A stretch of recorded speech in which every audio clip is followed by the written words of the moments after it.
Chào mọi người, mình quay trở lại rồi đây. Có thể nói rằng là Snake Eye á thì hiện tại nó quá phế bởi vì nó bị ăn hit quá nhiều. Đây là chính là chặn mà mình lên.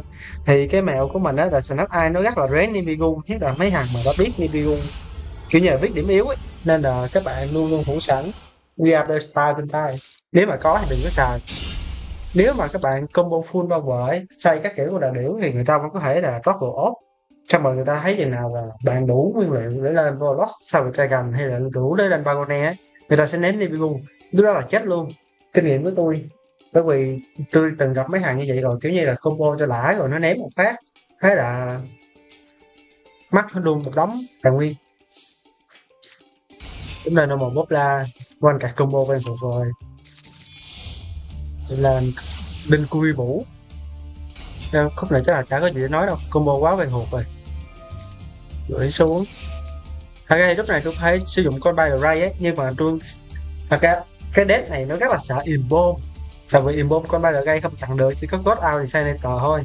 Mà God Out Designator thì bị limit một cái sợ nữa là con Effect VL, thành ra là tôi vẫn chờ con Bay Ray.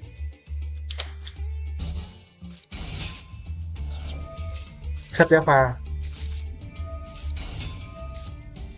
Thật ra tôi có thể combo hai cả combo các kiểu con đại điểu ra là ghét, nhưng mà tôi vẫn chừa Dias Delta tại vì trận này là trận lên gan của tôi rồi, tôi muốn chơi an toàn ấy. Đỡ đó tôi ném Nibiru thì tôi hay nhảy Diabasta combo tiếp đó.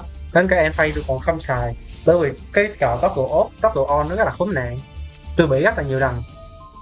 Well, cái pha này thì hên cho tôi là đối phương không có super bowling. Đối phương chọn ba kẹt rất là xịn, đó chính là con Ash bị limit 1, cái lá có khả năng hoàn hàng cộng với set kẹt bắt cấp cho tên sao, và con Gomishan. Đối phương biết rất là rõ kèo này luôn ấy, nhưng mà đối phương đâu ngờ rằng là với mọi tôi có hai con bốc la nên là con Flamberg gửi số 1 nó vẫn sẽ nhảy được. Nếu mà dưới mọi tôi có đúng một con bốc la là tôi cúp đấy, khá hơn cho tôi. Tại vì nếu mà với mọi có một bốc la đối phương rất là dễ qua.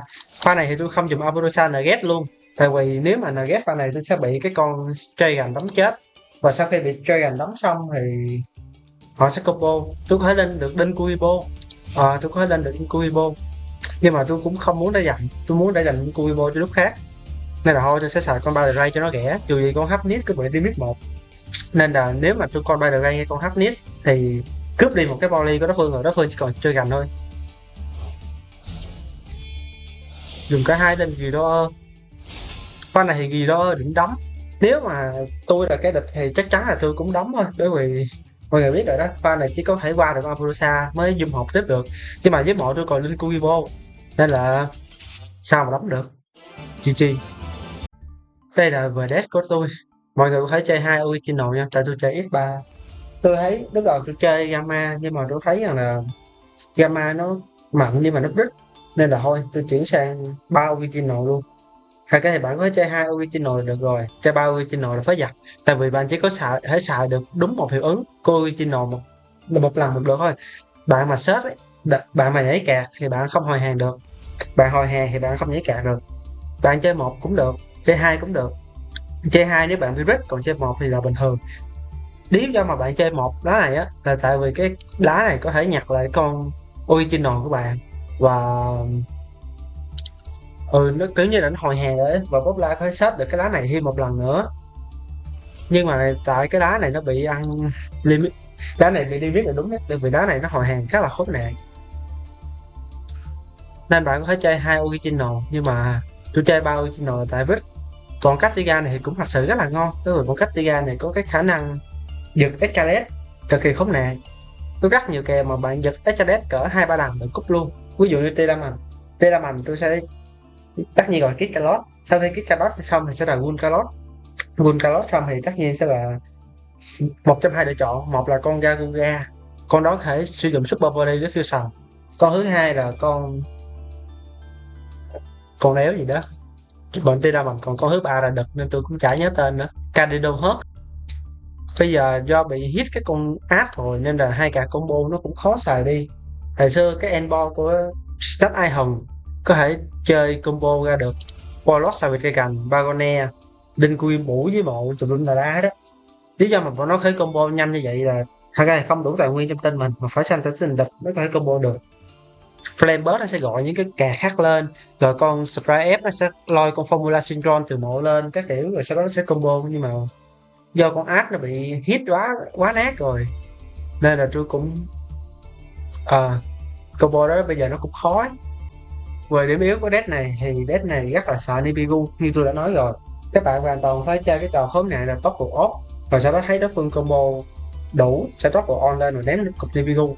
Hoặc là bạn có thể, nếu mà đối phương chơi theo cái kiểu là Shinjo ấy, bạn cái điểm yếu của combo Lost Savage Dragon là nó phải kích effect xong nó mới có nugget. Nên là trong lúc mà đối phương kích effect ấy, bạn có thể từ tốc độ off kịp tốc độ on lên và ném cục đá vô để chen lại. Pha đó là Sinat ai lỗ rất là nặng, và là bạn đợi tới lúc mà đối phương ra được kiểu như là xài hiệu ứng của Flamebird rồi.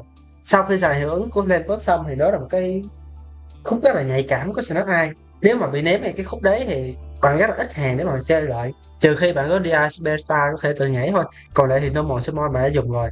Và là bạn không dùng normal summon, bạn xài bonfire set bobla combo trừ normal summon, nhưng mà tài nguyên nó cũng kiểu không còn nhiều đâu. Bù lại thì mình sẽ chơi hai con là Hita và DH.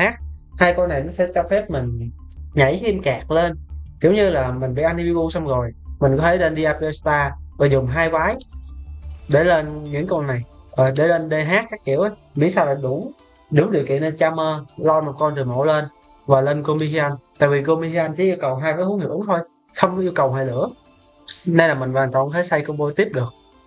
Nhưng mà Gobihian này là con duy nhất linh 3, nên là nếu như mắc con Gobihian thì hơi sợ một tí.